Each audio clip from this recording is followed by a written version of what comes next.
अस्सलामुअलैकुम नाज़रीन इकराम। उम्मीद कामिल है कि आप ठीक होंगे और खैरियत से भी होंगे।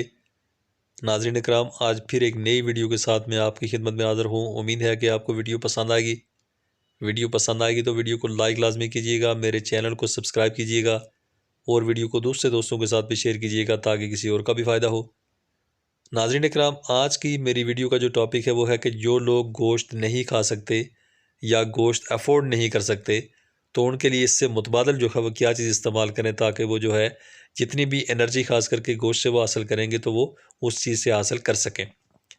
तो नाज़रीन इकराम, गोश्त क्योंकि किसी भी वजह से बंदा नहीं खा सकता, हो सकता है कि ब्लड प्रेशर की वजह से बंदा ना खा सकता हो, मैदे की प्रॉब्लम की वजह से बंदा ना खा सकता हो, किसी और जिस्मानी कमज़ोरी की वजह से, जिस्मानी मसले की वजह से जो है गोश्त ना खा सकता हो।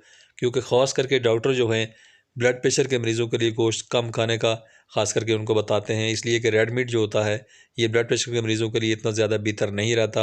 हफ्ते में आप इसको खा सकते हैं 1-2 दफ़ा, लेकिन आप कम मिकदार में खाएँ, ज़्यादा मिकदार में आप ना खाएँ। इसलिए कि मैदा आपका जब काम नहीं करेगा सही तरीके से, डाइजेस्टिंग सिस्टम आपका सही तरीके से काम नहीं करेगा, तो ये आपके लिए प्रॉब्लम कर सकता है। वाइट मीट आप ले सकते हैं, वाइट मीट में आप मछली ले सकते हैं, आप मुर्गी ले सकते हैं, वो भी आप खाएँ लेकिन ज़्यादा मिकदार में आप ना खाएँ, जो लोग ख़ास करके ब्लड प्रेशर के मरीज़ हैं। तो नाज़रीन इकराम, आज की मेरी वीडियो का जो टॉपिक है वो है कि गोश्त जो लोग अफ़ोर्ड नहीं कर सकते या खा नहीं सकते तो वो क्या करें? तो नाज़रीन इकराम, उनके लिए जो है मुतबादल आप बड़ी ही आसानी के साथ आपको बाज़ार से, मार्केट से आपको तिल मिल जाते हैं। तो तिलों का इस्तेमाल करके तो आप ये कमी पूरी कर सकते हैं जो ख़ास करके आपको मटन से या बीफ से हासिल करनी होती है।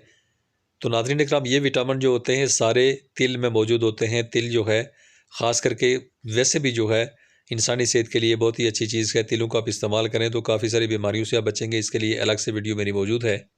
लेकिन नाज़रीन इकराम, एक बात आपने और भी ख़ास अपने ध्यान में रखनी है कि जब आप तिल का इस्तेमाल करेंगे तो तिल जो हैं बाज़ार से रोस्टेड भी मिलते हैं। तो रोस्टेड तिल जितने भी होते हैं सारे, तो उनमें नमक का इस्तेमाल किया जाता है। तो नाज़रीन इकराम, इस चीज़ से आप बचेंगे कि आप इनको घर पे लेके आएँगे, साफ़ सुथरा करेंगे। साफ़ सुथरा करने के बाद अगर इसमें मिट्टी, कंकर वगैरह कोई चीज़ है तो वो आप निकालेंगे। निकालने के बाद आप इसको रोस्ट करेंगे और नमक आप इसमें नहीं डालेंगे अगर आप ब्लड प्रेशर के मरीज़ हैं। अगर आप ब्लड प्रेशर के मरीज़ नहीं हैं तो फिर आप नमक का इस्तेमाल इसमें कर सकते हैं। तो नमक का इस्तेमाल इसमें मुनासिब मिकदार में करें, ज़्यादा ना भी करें तो ज़्यादा अच्छा है। तिल ख़ास करके जो है बॉडी के लिए, इंसानी बॉडी के लिए बहुत ही ज़बरदस्त चीज़ बनी है। ये जो है कुदरत का करिश्मा है हमारे लिए, कुदरत की बड़ी ख़ास नेमत है हमारे लिए। इसको इस्तेमाल करके तो हम जो है ख़ास करके जो मिनरल्स, जो विटामिन्स हम मटन से लेते हैं, बीफ से लेते हैं, तो वो ऑटोमेटिकली इसमें सारे मौजूद होते हैं। आप इसको इस्तेमाल करें, इस्तेमाल करके फ़ायदा उठाएँ। ये आपके जिस्म के लिए ख़ास करके तिल बहुत ही अच्छा किरदार अदा करते हैं। जिस्म में तिल का जो है इस्तेमाल जो है जिस्म के लिए बहुत ही अच्छा साबित होता है। आप इसको इस्तेमाल करें, फ़ायदा उठाएँ। तो नाज़रीन इकराम, उम्मीद है कि आपको वीडियो पसंद आई होगी।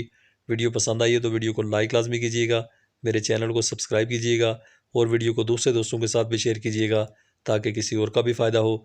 Thanks for watching. Be happy always. Bye.